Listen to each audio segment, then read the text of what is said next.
Zoe Life Media Production.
Allow me to honor the men and the women of God. Let's put our hands together.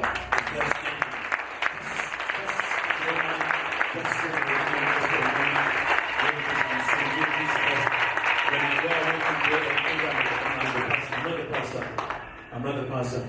The men and the women of God called by God to come and minister to this place. How many can I see if they are in this place, people who love their pastor? If you love your pastor, show it by your hands. If you love pastors, show me by waving your hand. Wonderful. Hey, we are loved here, we are welcome. I just want to honor the men and the women of God for inviting us to come to this place and minister while they are sitting. You know, it's not very easy for a man of God to give another person to preach, especially people like us. We are very stingy when it comes to the things of the pulpit. It's not everyone who is qualified to stand here and speak to the people. Some they come and speak poison. Yeah. Hallelujah. So you need to trust the people that will hand over the microphone to come and preach. Thank you so much for honoring us and believing that men can say something to the church that can maybe elevate the change, accelerate the work that is in this place. May God bless you. You know, I've known these people, I think since 2011. I was there at their wedding and I saw them dancing, and didn't know that, although I knew that they will at some point in time begin to minister, but I didn't know that it will be in this place. So I'm in this place because of them and the connection. May God bless you so much and bless the work that you are doing. Bless the congregation through you in Jesus' name. Amen. Allow me to acknowledge also the presence of another pastor in our midst, Pastor Masio. He is ministering with us in Jamestown as well. You just stand on your feet. Just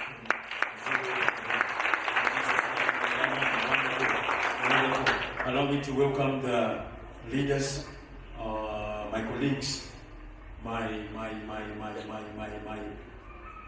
spiritual partners, my financial partners, my whatever partners. They do a lot of things with me in ministry. Allow me to call upon Baba Story is here as well. Can you stand? Baba is there as well. God has been calling people, but many of them they will be running away. 1, 2, 3. Some of them they are on their way. They're just going. Baba Mtadalikwa, Baba Nyeve is going to call it Baba Mwere as well. Just stand and the church may welcome you as well. Thank you so much. Thank you for coming. God bless you. In Jesus' name, amen. Allow me to welcome the MC and the leaders. We have some leaders in this place. The leaders of this place. Those who work with the pastor, whichever department. Thank you so much. Just wave your hand wherever you are. Wonderful. Thank you so much for arranging and organizing such a wonderful and great event, which I believe God is going to revive us, God is going to restore us, God is going to bless us, God is going to elevate us. And by Sunday, I know great things will have happened in this place, and a lot of things will have been confirmed in Jesus' name. Amen. Let me recognize as well the worship team. I love praise and worship. You know, when they were singing, when I was outside there, I was already feeling like I could just walk through. Because I love to worship. Understand this. The only thing that you are doing now in church, that you will continue to do in eternity, is praise and worship. In eternity, there is no preaching, there is no intercession, there is only worship. So if you don't practice to worship well now, you will be ashamed when we sing with the angels. So when we are doing praise and worship, we are practicing that thing which is eternal, that we are going to do in eternity. So don't underestimate praise and worship, or don't say when the preacher is about to come, you say, now the time we have been waiting for has come. No. When you come here for intercession and for praise and worship, that's the time why we are here. We are practicing, we are dressing up, we are rehearsing. We are doing some rehearsals. So don't underestimate the ministry of praise and worship, because it is the only eternal ministry. Wonderful. Before I begin to preach, I speak a lot. If I don't preach for 2 hours, I feel like I haven't preached. Yeah. Because every Sunday I preach 2 services. I stand at 8, I step down 2 o'clock, thereabout. Preach 2 services. So if I don't preach 2 services, I feel like I haven't preached. So we'll try to pick 1 or 2 things just for this day, and we'll see what we do in the next service. Amen. How many are expecting? Amen. How many are saying, God, change my story? Yes, Lord. Change my story. Yes, Lord. Change my story. Sometimes, you know, As an individual, you might be carrying an ugly story. If you ask someone, your mother or your father, to narrate your story, it's an ugly story. But during this revival, may God change your story. Hallelujah. May God change your story. But before we begin to preach, there is another scripture that's always coming to me, and before I begin to preach in any place, I've been sharing this scripture because it touches me so much. It's helping me to reposition myself for the grace. And it's in the book of Revelation, chapter number 2, verse number 1 to 4. I'll read it. I see there's nobody at the screen. Revelation chapter number 2, verse number 1 to 5. I'll read. If you're there, say amen. Amen. Wonderful. Let's go. Unto the angel of the church of Ephesus write, this thing says he that holdeth the 7 stars in his right hand, who walketh in the midst of the 7 golden candlesticks. I know thy works, and thy labor, and thy patience, and how thou canst not bear them which are evil, and thou hast tried them which say they are apostles, and are not, and hast found them liars, and hast borne and hast patience, and for my name's sake hast labored, and is not fainted. Verse number 4 is very key. It says, nevertheless, after all the recommendations, after all the things that God has mentioned about the church of Ephesus, he says, I'm happy about this. I'm happy about this. I'm happy about this. I'm happy about your patience. I'm happy about your labor in love in the ministry of God, in the church, in the kingdom of God. But listen to this. Are you ready for this? Nevertheless, I have something against thee. I have something against thee, because thou hast left thy first love. Yes, sir. You have departed from your first love. How many of you still remember your first day when you gave your life to Jesus Christ? I want you to go back to those first months, first 2 months, first 3 months, your first year. The passion, the zeal that you used to have. When the word was preached in the church, you never questioned. When the prayer meeting was called, you never questioned. Yes, sir. When there is fasting, you never questioned. But now, because you are now experienced in the things of God, you question even offering, you question fasting, you question tithing, you question prayer, you question the length of praise and worship, you question the length of the preaching. You question everything, because now you have so much experience. In those early days, you couldn't miss even a minute of the service. Yes, sir. You'd wait at the doors until the doors are opened. But now, because you now have experience, you can come 30 minutes. You know the things of the church. You know the program. You understand the program of the church. You can predict when you are still at home. You can come after 30 minutes. You have departed from your first love.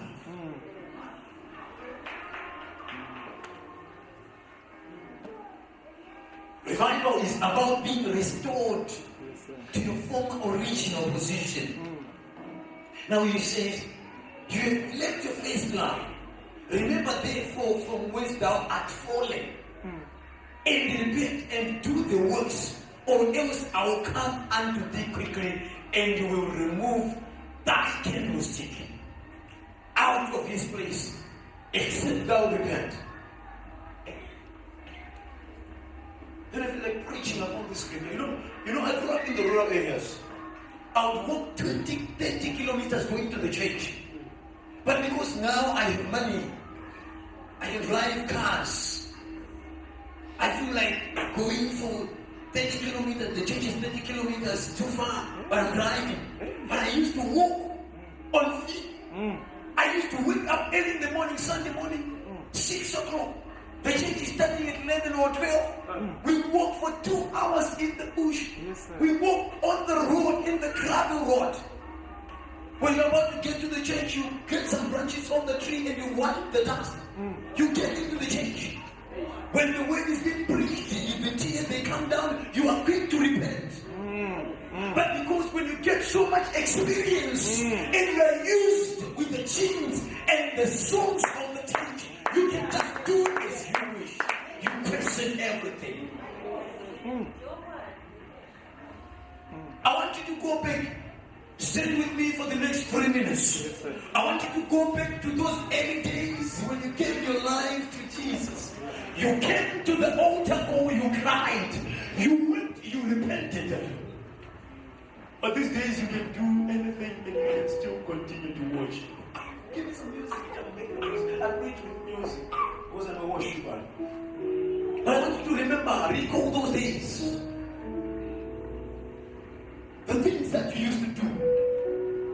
Many of you, when you gave your life to Jesus, you served God honestly. You served God with humility. You served God with all the energy and the resources that you have. You come and sweep the change. You come and organize the change. But the fire is gone.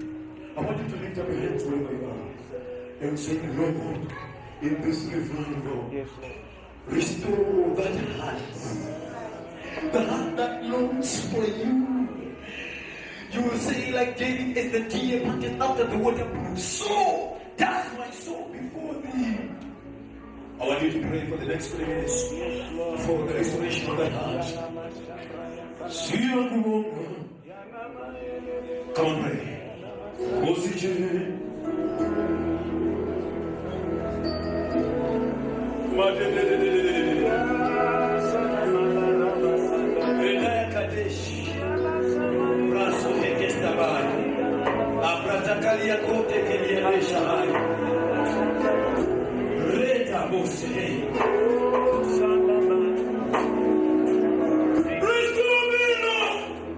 Revive us again. Send your glory and revive us again.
Sorry for what I will with that because that's what I'm used to doing. Mark chapter number 15, verse number 18 to 22. You know, when politicians come, we stand.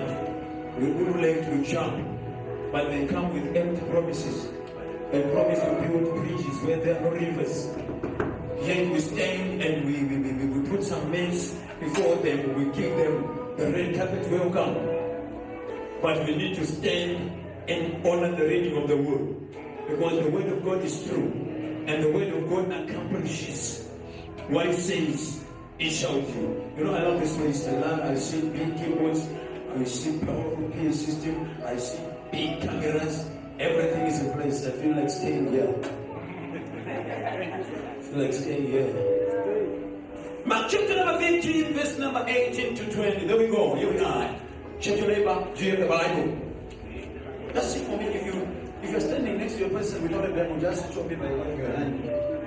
Just say, Pastor, here. If you're standing next to your person without a Bible, just say, Pastor, here. Don't be afraid. That person will never beat you. You're in church. Don't worry. Tell that person next time. Bring your weapon. Just check with me. Just check with me. Look at the hairstyle of your neighbor if it's a lady. Check the Bible. The hairstyle is fantastic, it's great, but the Bible is in. Check the shoes, check the belt. The belt is more expensive than the Bible.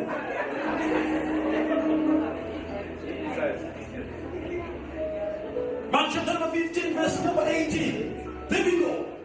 And began to salute him, Hail, King of the Jews. Thus Jesus has been saluted. And they smote him on the head with a reed, and did spit upon him, and bowing down their knees, worshipped him. And when they had mocked him, they took off the purple from him, and put his own clothes on him, and led him out to crucify him. Let's go. And they compelled one Simon, a Cyrenian, that's an African man, who passed by, coming out of the country. Simon, the Cyrenian, was coming out of the country into the city. The father of Alexander and Rufus, to bear his cause. Blessed thou Alexander and Rufus. You have a father who stands with Jesus in difficult moments. All right. Hey, this is going to be too much for you. And they bring him unto the place called Golgotha, which is being interpreted the place of Scar. Wonderful. Let's go to the book of Matthew, chapter number 16, verse number 24. 16:24, Matthew. Lord, I will try to preach like an old school language. Many scriptures. Old school Christ. Old school messages. Then said Jesus unto his disciples, If any man will come after me, let him deny himself and take up his cross and follow me. Just tell the person next to you, right? Take your cross. Carry your cross. And follow Jesus. That's not the title of the message. The title of today's message is When the Cross crosses your path. When the cross crosses your path. In other words, I'm trying to say when God intercepts your life, something happened. Your story must change this weekend. In the name of Jesus. Let me say we can take our seats in the presence of the Lord. Me, I preach with a lot of scriptures, so you must have somewhere to write.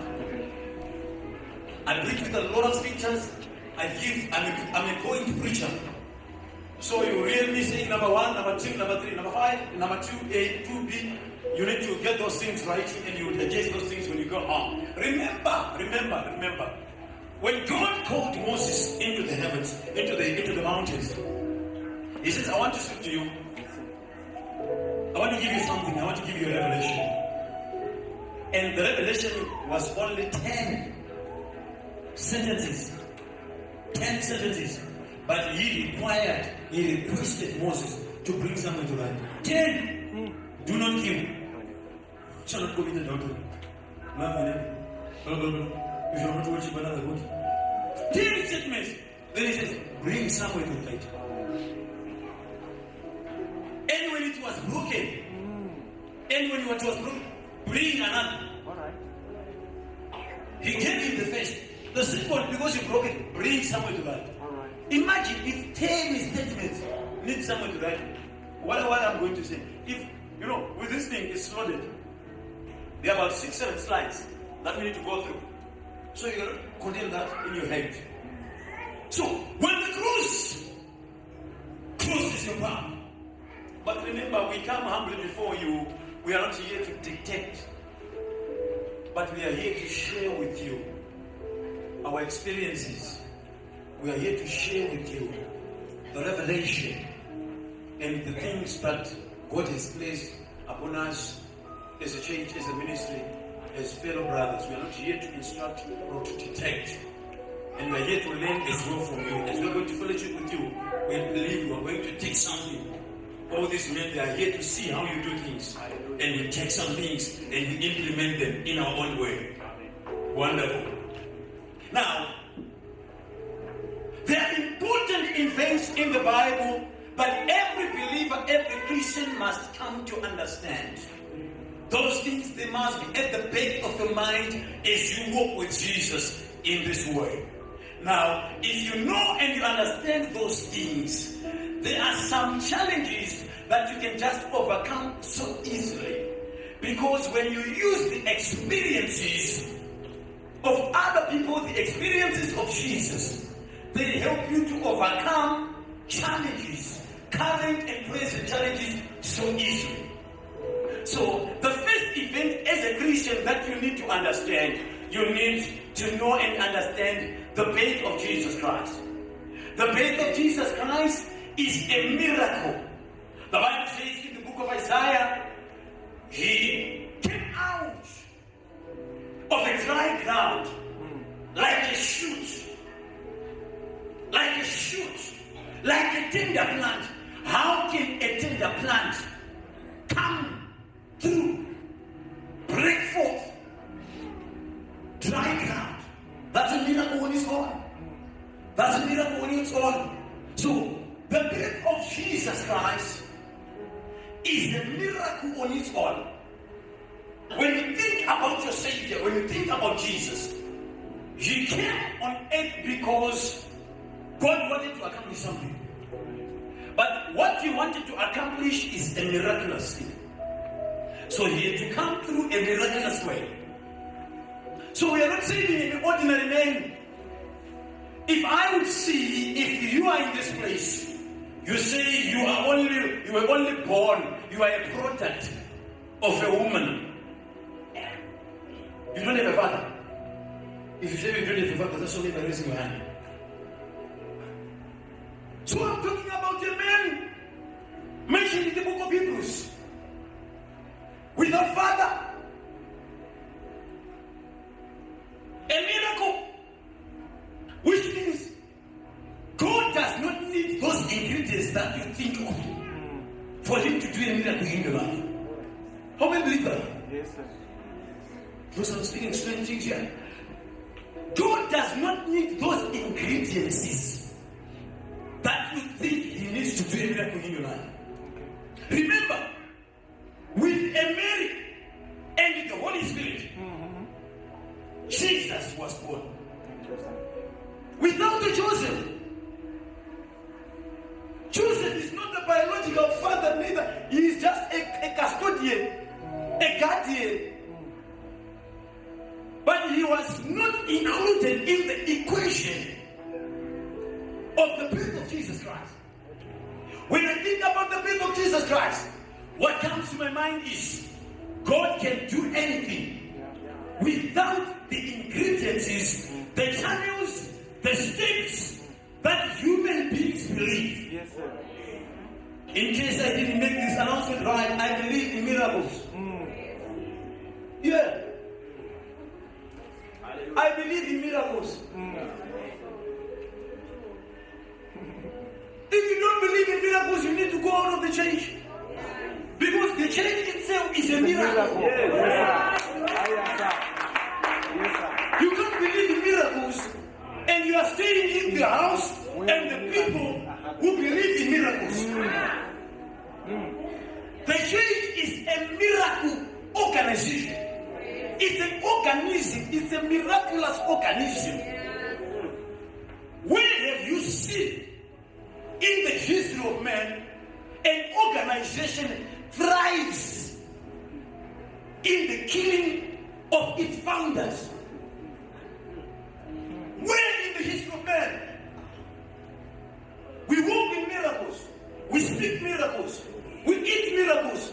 We live miracles. We sleep miracles. Because when we sleep, we speak to God.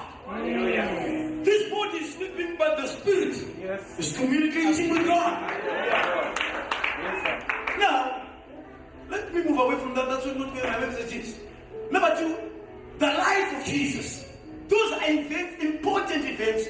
You know what? I carry the I don't care attitude because I understand these things. I don't care what you think about me. I don't care about your beliefs. What I care is I take care of my faith. My faith depends on these things. The faith of Jesus Christ. The life of Jesus Christ. Do you know? What comes to me when I think about the life of Jesus? Do you know that Jesus had many enemies? Not many enemies, but more powerful enemies than you do have. Yet Jesus could walk day in and day out and accomplish his business without complaints. Do you know that the person next to you is not the reason why you are not progressing? No. Do you know that it's not the sangomas, the nyangas, and the wizards and the witches of Middleburg that are stopping you from progressing? It's not about them. It's about you. Jesus had the chief priest against him. He had the rulers Against him. He had the Sadducees Against him. He had the Pharisees. Against him, sir. When he heals someone on a Sabbath day, they say, why did you heal on a Sabbath day? When they go into the Sabbath in the cornfield, they begin to pluck out the ears of wheat and they begin to eat. People who ask him, why are you eating on a Sabbath? Why are you eating a cornfield on a Sabbath? You people, you don't understand. After telling you the things, even if I don't pray for you, if I tell you these things, and when they are in your spirit, when they are embedded in your spirit, you don't care. You don't care, and we don't care. We don't care what the principalities of this city are saying. We have greater grace as our name. We have many a lot of opposition around you. You know, even in his body, he had Judas. He was in the body, not outside. He was in the body. The body. Jesus, when he wanted to go and preach, the Bible says Judas was a thief. Yes, it's clear, it's written. Judas was the treasure and he was a thief. He would steal money. Remember, when Jesus wanted to enter into the temple, those who collected tax, they were waiting and said, give us the money. They asked the disciples, why is it that your master doesn't pay tax? And Jesus says, Lord, we don't want to offend them. Peter, go to the river. Do some fishing. The first fish. Take a coin, bring it, give them. Where was Judas? Where was the treasure? Jesus cannot be stopped because of people. So are you. You cannot be stopped. The reason why you are a Christian, Jesus came to demonstrate that it's possible to live a victorious life in the midst faces of your opposition. enemy. You don't need to go around looking for easy places to preach. Yes, sir. Go and preach in the difficult places. Because you are a difficult seed. You are a difficult person. You can push all the walls. You know, if Jesus was like you, the church wouldn't be here. We wouldn't be here. Even if when he was dead, people were surrounding him. Come on, church. Yeah. You don't know the Jesus that you worship. Yeah. You don't know the Jesus that called you. I know the Jesus who called me. Even if when he's dead, people are always suspicious. But hey, this man, let this revival plant something in your heart, in your culture. Yes, sir. The reason why Sangomas and Nyangas, they are gathered in the midnight and they are talking about you, they are suspicious. They know you can be someone, even if when you are asleep. We are going to give all the witches and wizards of this city over time. I pay it over time. I'm very over time. And sleepless nights, sleepless nights. If you know who you are. Soldiers, stones, huh? People they can even pay. They will even pay to say he did it live. Come on, church. Give somebody a high five. Tell that person you are dangerous.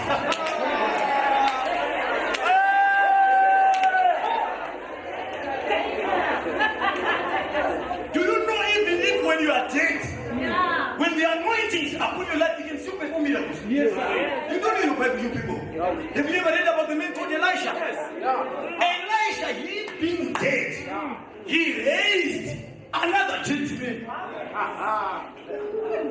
It's only when you are not carrying anything, but when you are carrying something within you. You know, when I think about you, just to think about you, something must happen because I'm carrying something. When your pastor thinks about you, something must happen. Unfortunately, you cannot remember or think about someone whom you don't know. Which means if there is no relationship between you and your pastor, I cannot remember you. You know, a lot of people, I walk into the city, Pastor, don't you remember me? No, I don't remember you. You saw me, but I don't remember. You see a lot of people. There must be connection. Let me stick to my subject. Let me stick to my subject. This is going to be that. You know what? After when we preach the revelation, the spirit just moves. It's very simple. So you need to understand as well the death of Jesus Christ. Yes, sir. What it means to your life. I don't want to stay on that. I don't want to stay on that. You need to understand as well the resurrection. It's a complete thing. It's a complete package of which if you understand those things in Revelation, there is no barrier that can stop you. You don't do what you do. You don't have sleepless nights. You don't do all night prayer because there are sangomas. You know, when I stay in an area, the witches and wizards of that area, they transfer. I don't transfer because of people. You must move. I move things and so must you too. Allow the anointing that is in you. Allow the gift that is in you to be activated. Yes, sir. And when it's active, it begins to work on your behalf. So, understand as well the cross. Many of us, we take the cross as just that necklace. I always speak to this guy, I'm always surprised about these guys. I love sports. I watch sports programs. So when I see these guys when they want to get into field, maybe substitution time, they begin to do like this. So even before they begin to play, this was saying, why is he praying? And this guy prayed a very long prayer. They was saying, why is he praying this long prayer? Is he saying, God, we want to overcome these people? Is God involved in these things of football? So God will say, okay, I will not stand with this team, I will stand with this team. it's unfair. So it's misdirected prayer. You know what? When you pray and you don't understand, you don't know what to pray for. Some of these prayers, God doesn't care about them because they're misdirected prayers. Now we need to understand about the thing called the cross. Jesus says in the book of Matthew 16:24, he says, if any one of you wants to follow me, he must deny himself. Then, when you deny yourself, take up the cross. Thank you, sir. And follow me. Yeah. Now, realize that you don't follow Jesus without carrying the cross. Very few people heard me now. Very few people heard me now. This is difficult. This is difficult. Look at this. Jesus said, the cross is a sign of death. It's a sign of death. You are dying to self and you are living for Christ. That's when you can say, it's no longer I who lives, but Christ lives in me. Okay. So, a lot of people in the church, they are selfish. The reason is they are following Jesus, but they are not called carrying their own cross. Remember, Jesus was speaking these things before crucifixion, before death. He must carry up his cross. Simon, he carried the cross and he was following. Oh, let me go to the text. Now, following Jesus without carrying your cross is like, give me a drumstick. Give me a drumstick. As someone who feels like, I feel like the environment is being destroyed now. You know, following Jesus without a cross is like you are running a relay without a platoon. Okay. You didn't hear me? I think a few people heard me from the side. Let me read this in a moment. You know, when you are following Jesus without carrying the cross, it's like you are running a relay race without a balance stick. Yes, you can finish the race, but without the balance stick. Disqualification, sir. Which means what Jesus is saying, he is saying, when we get to the end of the journey, what I want to see you carrying is your cross. I have realized that a lot of people who are in the church, they are running after Jesus, they are walking after Jesus, but they are not carrying the cross. Do you know that the cross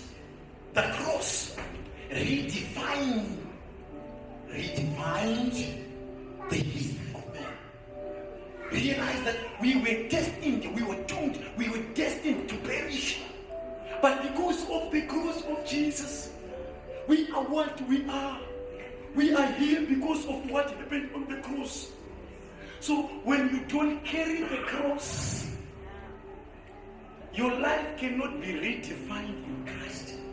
Your destiny cannot be redefined in Christ. The cross speaks about you dying to yourself and living for Christ. Is this what I wanted to preach? This is what I wanted to preach. I just intended to pass through it, just to link it up with what I wanted to. You know, now when he says, carry the cross, not deceive, but follow after me. Now, when he was talking about following after me, he's saying you must walk closely and put your step where his foot. Feet by feet. He didn't say go after me, go ahead of me. He says follow me, which means where he goes, you go. When he turns left, we turn left. Right, he goes right. Still carrying your what?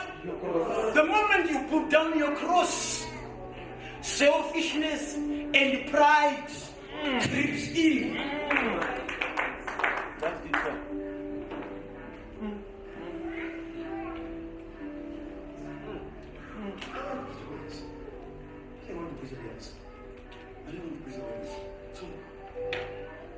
yourself.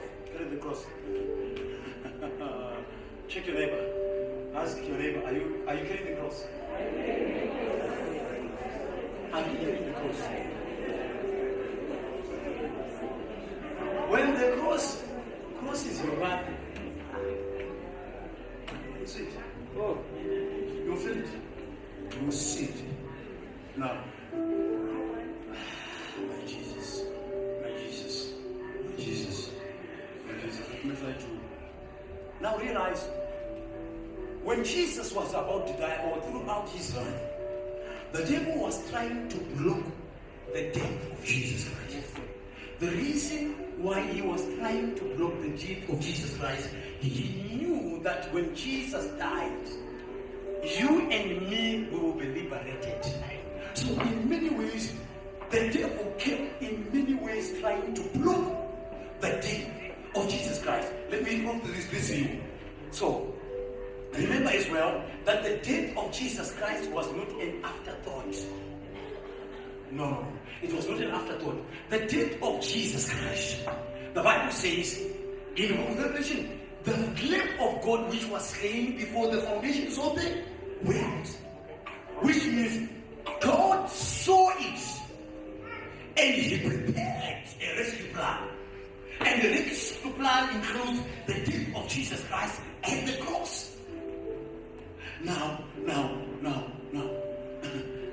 The devil tries to block the death of Jesus Christ. If you read the book of Matthew chapter number 16, verse number 21, the Bible speaks of Jesus. He says, I'm going to Jerusalem. I'm going to be bound, persecuted, handed over to the rulers, and I'm going to die. The Bible says, and Peter answered and says, that cannot happen. That cannot happen. That cannot happen. You know what Jesus did? Check the reply of Jesus. Jesus did not say, Peter, get thee behind me. But Jesus said, get thee behind me, Satan. If you read the scripture, it says, you know, when you begin to go again, if you oppose the work of God, automatically you are a devil. And I cannot withdraw that. I cannot withdraw that. And you know what? The same Peter, if you go backwards, Jesus says, who do men say the Son of Man is? Then he says something Elijah, Jeremiah. Other prophet Jeremiah, no. Then he says, what about you?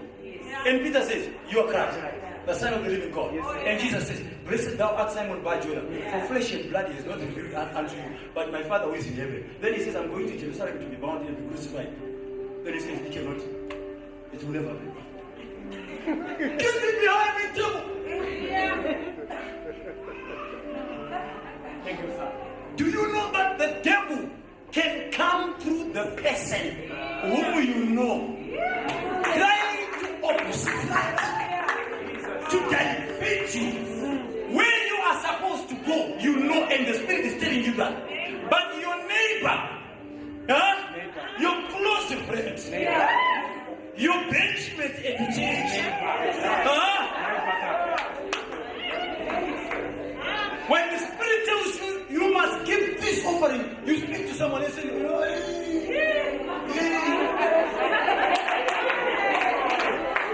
are you trying to do? Thank you, sir. What are you trying to do? It's an abomination in this age. Maybe you're talking to someone who normally counts the money. He says, I have never seen such a note. Yes. In my history of counting notes, of administration, this, I've never seen such a note. What are you trying to do? Block. That person is trying to block your breakthrough. Now look at this. Now, the devil tries to block the death of Jesus Christ. If you read John chapter number 18, verse number 10, the Bible says, when he was surrounded by the soldiers and all this great man, they wanted to lay their hands on him and take him and crucify him. Then Peter drew out a sword and he cut the ear of the high priest's servant. And the ear fell down. No, I was trying to imagine. When I'm reading the Bible, I don't rush. I was trying to imagine. I was trying to imagine the ear of the servant of the high priest falling down. Huh? That's dust. I tried to imagine Jesus picks the ear up and he blows it. And he puts it back. And everyone is watching. And the people who want to kill Jesus, they continue to advance. Do you know that when you are destined to perish, there is no miracle that can convert you? Even if you bring a corpse here, I raise. You know what? Don't think if you perform miracles here, some people will believe you. No.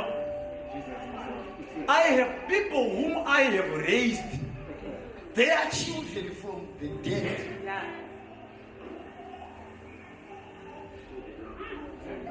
Come on. You know what? I try to imagine. Imagine with me. Come to my world. You know, I try to imagine. When these guys were continuing to advance to get hold of Jesus, did this man, because it looks like he was in the front row. Because if he wasn't in the back row, the sword wouldn't reach him. I suspect he was the most aggressive one. He was in the front row.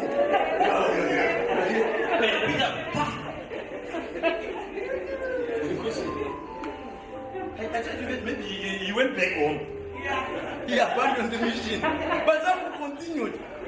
Thank God they continued. If they had not continued, you wouldn't be where you are now. My Jesus, my Jesus. I'm trying to press, I'm speaking too much now. Now, Peter was trying to block the death of Jesus to frighten the people. But because it is the plan of God, it must happen. You know, let me ask you. Pilate, Matthew chapter number 19, verse number 24. The Bible says, Pilate, when they brought Jesus to Pilate, they said, this man, he actually told them that this man is just. If you read the book of Matthew, it says, this man is just. And Pilate is a king, is a governor, is a social leader. He tells you that this man is just, and he continues saying, he is a judge by profession. He is saying, this man doesn't deserve to die. But the people, they continue to say, he must die. I thank them, because I wouldn't be where I am. Yes, sir. This man is just, but they continue doing it. They even wash his hands. The wife said, man, I suffered a lot of things in the dream. It's very good to have a woman who dreams, who hears God as well. If you are sitting next to your wife.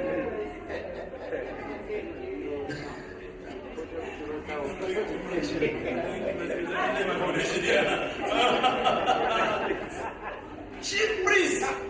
Do you know, Mark chapter number 15, verse number 31. The chief priest, they tried to prove the death of Jesus. How? You know what they said? They said, you used to save others. Save yourself. It was a mockery. But in a way, it was designed. Because they said, if you are the Son of God, come down. Then we are going to believe you. Okay, you want to believe me by coming down from the cross. Why didn't you believe me of all the miracles that I did? There were people who were raised from the dead. People ate bread. You people, do you believe in miracles? Yes. You don't believe in miracles? I do. You know what? The reason why I know that you don't believe in miracles, when you pray for money, and when you are walking in the street, and you see 200 grand being blown by the wind, you leave it. You say, you know what? This sounds us.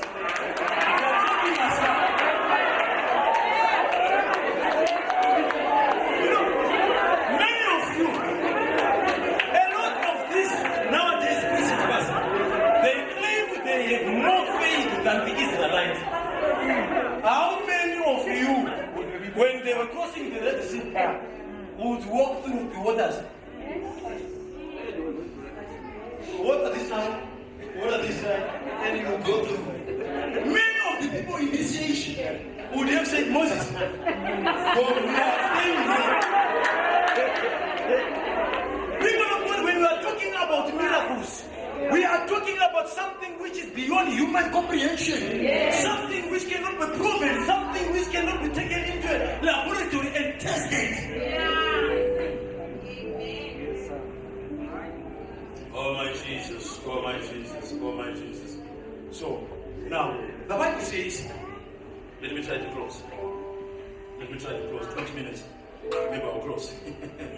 Now, the Bible says, where we read, now everything has failed.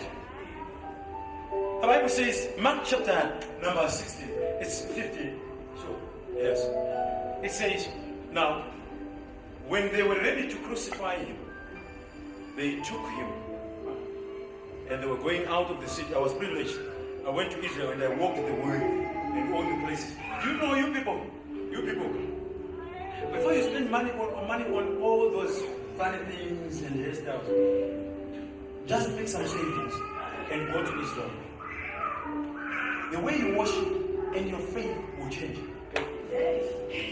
Do you know that this, when you are here and you are reading the Bible, you are trying to imagine. But when you go there, you see, this is the well of Jacob, where Jesus met the Samaritan woman, and you drink of the waters. These things are real. I only believed, I never saw anything, but they are tangible things. So when they were going out of the city, this is the road out of the city, they met another man, Simon. Who can I use here? Who can I use here? Okay. You look like Simon. You look like Simon, a black man from Libya. Now, he was coming into the city. And a group of people is going out. And there's a man carrying the cross. And when they came to him, the Bible says they compelled him. The word compelled means to force. They forced him to carry the cross. But they realized, number one, now we are beginning to preach. When the cross crosses your path, you need to understand this. Because if you understand this, the whole sermon is clear. Now, Simon of Cyrene is going this way, but the cross is going this way. When the cross crosses your path, number one, there is change of direction. Simon was going into the city, but when the cross fell in his path, do you know that there were a lot of people who were coming into the city because it was about people were coming in. They were coming in for worship, for the weekend worship. There were a lot of people. Some of them, when they saw that there is something happening, they went this way. When they went into the city. But when the cross fell into his path, there is a change of direction. Which means if the cross falls into your business path, there is change of direction. When you're sliding down in losses, when you're going down to negative side, when the cross falls in your way, it changes everything. The new direction is the direction of life. Because where you get life is at the cross. Yes. You know, I have seen miracles when I preach the cross. You know what? When I try to close this service, even tomorrow, I will try to just push the cross in your way. I'll just try to push the cross in your way. Which means the things that you used to do, you do them no more. But unfortunately, I wonder. Some people are in the church. I don't know where they came to. Because you only come into the kingdom of God through the cross. There is no other way. Cross is the door into the kingdom of God. And I wonder, we still hear people when they greet others, they do like this.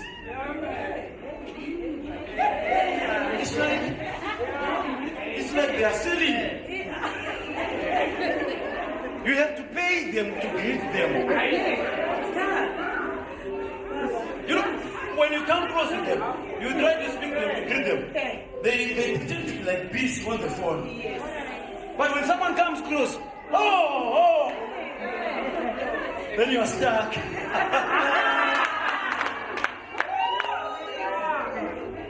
I have come to understand that there are some people they jump to the cross. When they came to the because when the cross, you are carrying the cross. It makes you to die to yourself. It kills the pride, the selfishness, the greediness. But some people they jump in the church.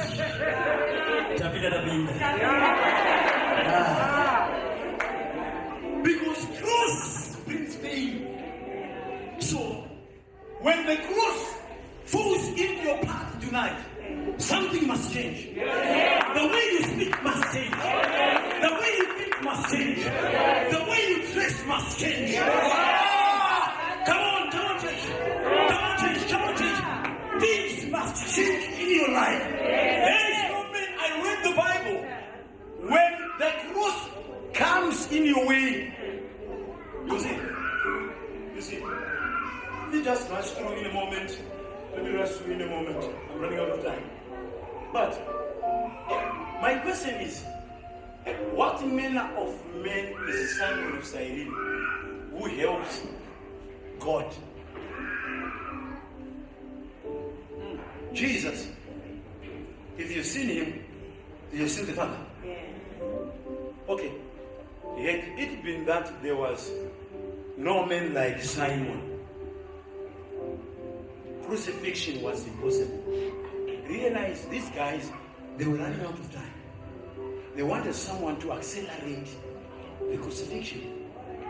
Do you know some people, when people try to fix you, to make life difficult for you, what you don't know is they are only accelerating your blessing. They are accelerating your deliverance. They are magnifying the miracle. Because the miracle cannot be great. It cannot be great when the challenges are less.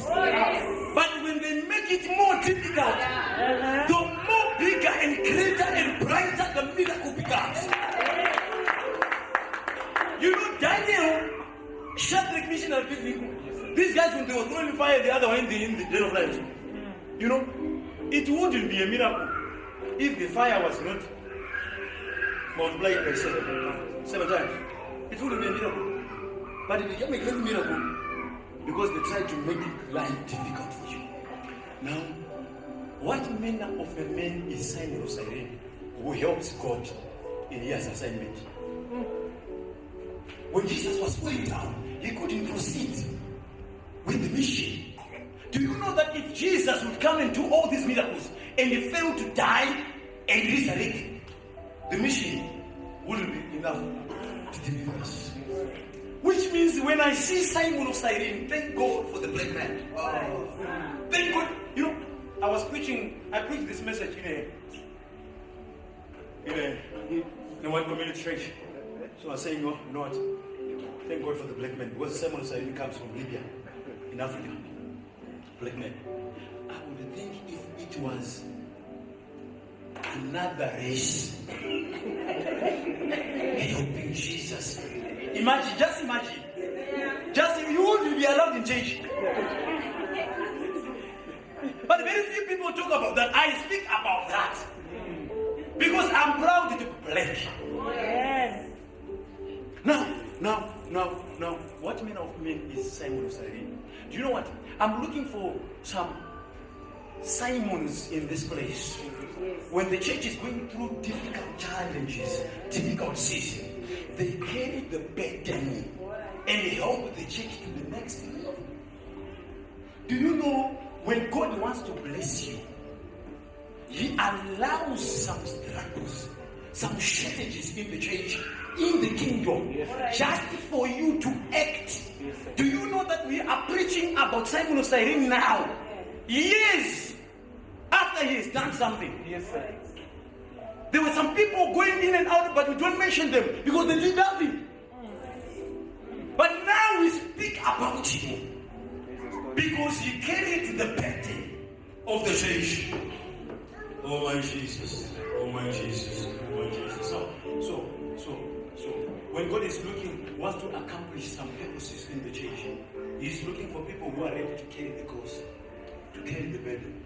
When everyone else is running away from the Lord, you say, God, I am here. We used to sing a song, Master, we are here, Master.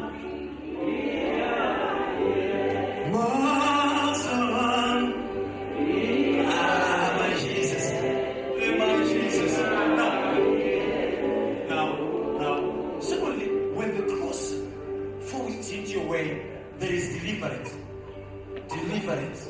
When the cross falls into your path. Remember, Mark chapter number 15, there was a murderer called Barabbas before Pilate.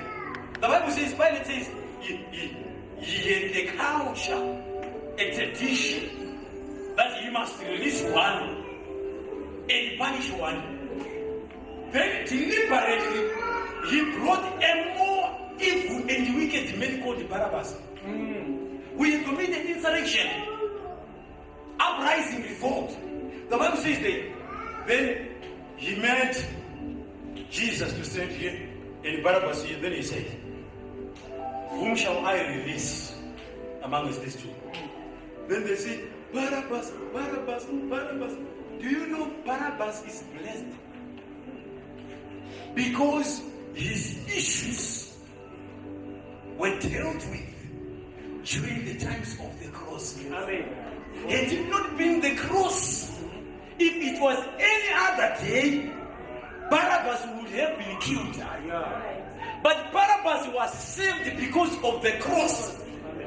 Jesus was killing, he was on the way, his way to Calvary, and he saves a murderer. My Jesus. My Jesus. What about you? What about you? How many people have you made? You haven't made a living one, even a fly. Barabbas was a murderer. He was a leader of a revolt and uprising. He committed murderous things, a lot of things. But because his issues were discussed during the crucifixion of Jesus, my Jesus, let me declare this evening, you might be here. You are not here by mistake. You brought some issues in your life, but thank God you brought your issues when we are speaking about the cross. Now the culture of the cross, when it passes through your life, it will not leave you in bondage. When the cross delivered the murderer, why can't it deliver you? Tonight, this weekend, this revival, deliverance is coming your way. It's coming your way. Your miracle is coming your way. Number 3, trying to close. There is death. Galatians chapter number 2, verse number 20. He says, he says, we are crucified. Galatians 2:20. We are crucified. We are crucified with Jesus Christ. Now we say, it's no longer I who lives, but Christ lives in me. When that cross falls upon you or in your way, you die to sinful ways. This gospel is no longer common. It's no longer common. You can flip channel after channel on television, you'll never find it. People are saying, you are going to be blessed. You are blessed. You are blessed. You are blessed. Yes, you are blessed. Yes, you are blessed. But you need to change your ways. Yeah, because if you preach that, people they will not pay for subscription. But we are not here. We were not commissioned by Jesus. We are not ordained by Jesus to preach, so people may pay for the subscription. No. When God will ask us one of these days, why did you preach this? And people they didn't like it. We were not called to preach what you like. We were called to preach what God wants you to hear. You died to yourself. There is death. You can't be a man. Do you know when you are dead to adultery, prostitution, and fornication? You can parade naked women in the streets, and it will not affect you because you are dead to those things. Yeah.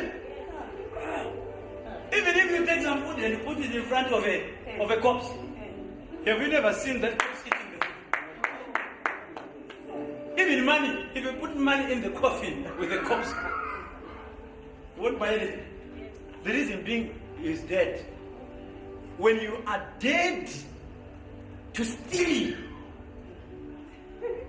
I'm there to do these things. People are stealing and they're in the church. People are stealing and they are administrators in the church. People are stealing. Tell your neighbor, people are stealing. You people, when you are dead to stealing, it doesn't matter. Do you know in our church, there are people who can come. Someone say, I can't find my phone. Because there are a lot of people, there are many people. There are people who come to steal in the church. Yes. But when you are dead to those things, it doesn't matter you are a man, you are sent, you are working in Eastern Cape. When you are dead to prostitution, do you know, as for me, I was thinking by myself and said, you know what, all the women in the house, they are my daughters. They're like my children. They're like my children. I treat them as my children. Because I'm dead to those things. I don't even think about them. I don't even imagine about them. I'm dead to those things. When you are dead to those things. But there are some people who die.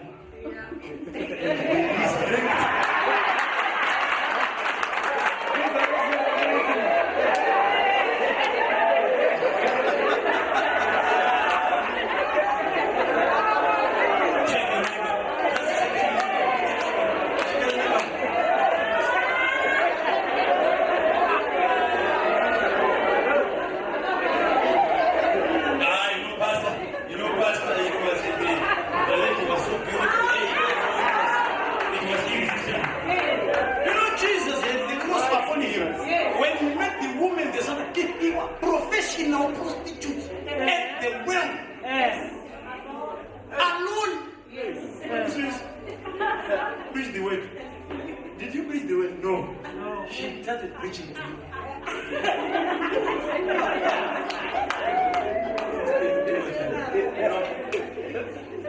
The cross kills. Know this, the cross kills. The cross kills jealousy. You know, there are some people in the church, when someone begins to testify, they say, this is the whole shit. You know, there are some people say, you know what, Pastor Amtele uses juju. You know, when I see people, let me teach you this thing. When you see people speaking bad about a servant of God or a pastor, don't contribute unless and until you have evidence. Or if God has spoken to you. You know why I know that? People were saying, I do those things. Yet, the only thing that I know is prayer and fasting. The reason why I don't give people other things is because people, they misunderstand. I would rather say, okay, in the name of Jesus. But one of these days, I was preaching, and I took some mineral water, used the mineral water, and someone came and took the leftover, and he came and gave a person who was sick at home, and the person was healed. And they came, I didn't know it, and they came to church and said, no, we took your body, we took the water that you left, and this person was healed. It was an instruction. They said, go and take the water that pastor has left. You are going to, if I drink it, I'll be healed. Yeah, it happened. One of these days, this church was saying, oh, you know what? The child is not in the correct position. But the time for delivery is come. You know, I put my jacket there. Then someone comes and just grabs my jacket and goes away. And he comes tomorrow and testifies. God can do things. Amen. Things that you cannot understand. Yes. The reason many of us we don't receive miracles is because we don't have the capacity. The Bible says you cannot put new wine in an old wineskin. What he's speaking about is talking about capacity. If you don't have the capacity to receive the miracle, it's a waste for God to perform it in life. What you need to build is capacity. So, now, when the cross falls in your way, there's promotion. Promotion into eternal life. Luke chapter number 24, verse number 42. There was another robber who said, you know what? If The other one criticized Jesus. The other one says, you know what? Lord, remember me in your kingdom. This man never paid tithe. He was never an usher in the church. But Jesus says, I'm going to be with you today. Without baptism. Without receiving the Holy Spirit. Do you know when the cross falls in your way? Promotion. And this kind of promotion, no one can pull you down. When the cross promotes you, when the cross elevates you in network, if you pay for promotion, someone will demote you. But if you allow the cross to promote you, no one can pull you down. Because it is the work of the cross. There is fame. Someone saying, we are preaching about him. There is fame. When the cross falls in your way and you respond accordingly, you become famous. You don't need to use money to be famous. Allow the cross to lift you high, to promote you, to elevate you. Now we are told, very good. Sing with me in a moment. Sing with me. Sing with me. This is powerful. The last one, this is powerful. Last one, this is powerful. Just trying to lay my foundation. You know, when the cross falls into your path, crosses your path, you become a giver. Yes, you become a giver. Remember, Joseph of Arimathea. Joseph of Arimathea. Mark chapter number 15, in case you're writing, verse number 43. Do you know Joseph of Arimathea, when Jesus was dead, no one was ready to bury him. Even Peter, the one who was next to him, he couldn't even make a plan. The people ate the bread. They ate the bread. But you know what happened? You know what happened? Yes. They ate the bread. But when it was time for Jesus to be buried, he was still hanging at the cross. But look at the man called Joseph of Arimathea. Joseph of Arimathea, he never needed a revival to give. No one came to his house to preach to him. Do you know Joseph of Arimathea was a rich man? I believe he never ate that bread. Because a rich man will never come to such a big occasion with no food prepared to eat. He was a man ready. But when he saw the need, he never waited for a revival. He never waited for someone to come in and preach. When the cross falls in your way, you know. When I'm talking about giving, look at this pastor. Forgive me. Church, give me 10 minutes. Is it okay with you? Yes. One. Let me show you this. How many of you have played what called seesaw? Yes. Seesaw. A lot of people in the church, they think they have given too much and God is owing them. Do you know that? You haven't seen that?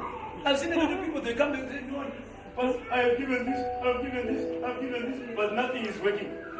In other words, they are saying, we have given too much to God, and God hasn't given back to me. But let me tell you this. Now, I need someone who is heavyweight. Do you have a heavyweight here? Come! Where are you? Look at this. Have you ever played seesaw? Yeah. What happens when the cross falls in your way, you understand that God has already given. You cannot outgive God. Tell your neighbor, you cannot outgive God. Look at this. Now, this is God's offering. And this is your offering. Now, when God gave, before you gave, He gave the base offering. Now, you know when it's seesaw, you go down. Right. Now, because this is lightweight and this is heavyweight, this man can only enjoy this game when his side there is another person of the same or more heavy. Otherwise, if they are like this, it's boring. It's a boring game.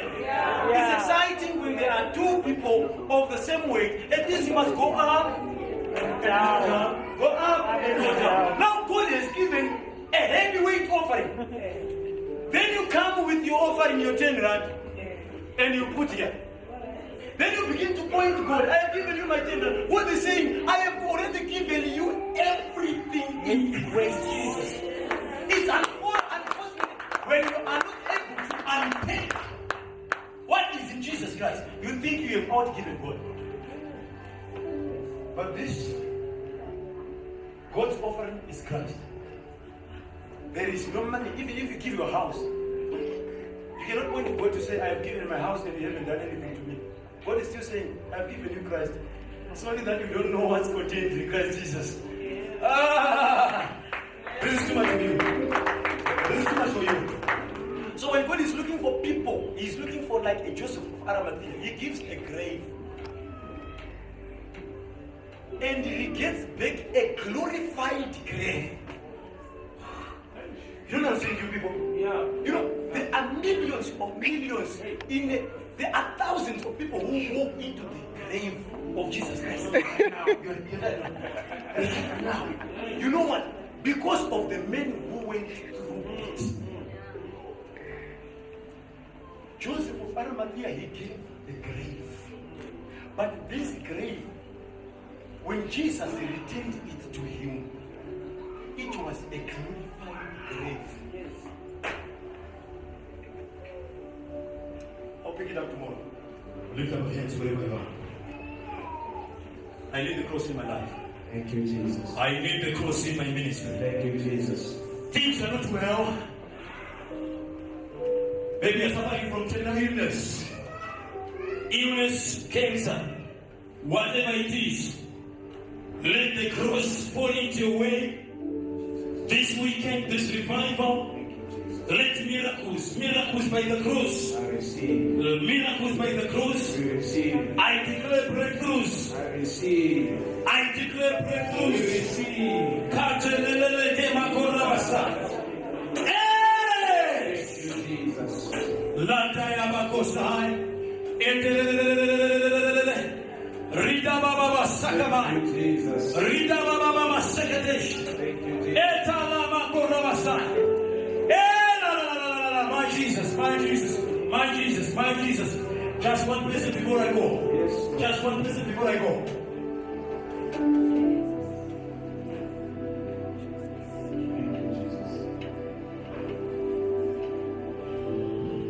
Jesus. Come, my brother, come. Yes, come. Lift up the hands. You know when the cross falls in your way, things will change. When you're walking in the way of pain and suffering, what is going to change? It's going to change. Thank you. It's going to change. We receive. It's going to change. It's going to change. It's going to change. It's going to change. The favor and the anointing of the cross is going to fall upon you. Moment. Moment. Yes. Moment. Thank you, Jesus. Thank you, Father. Thank you. Grace.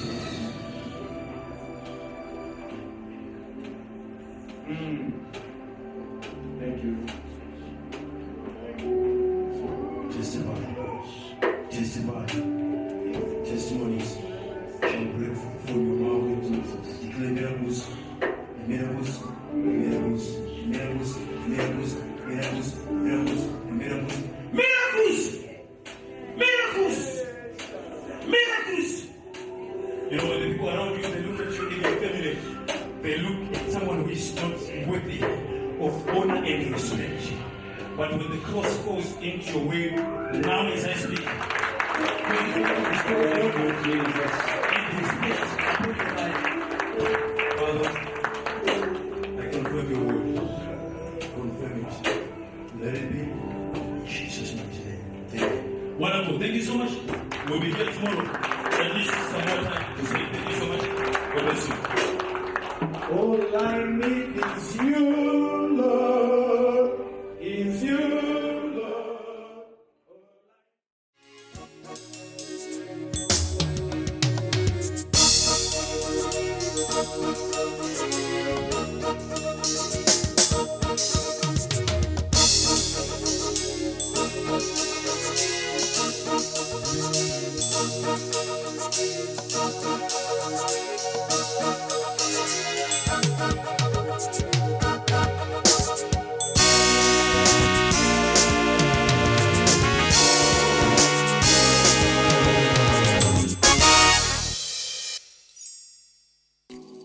Zoe Life Media Production.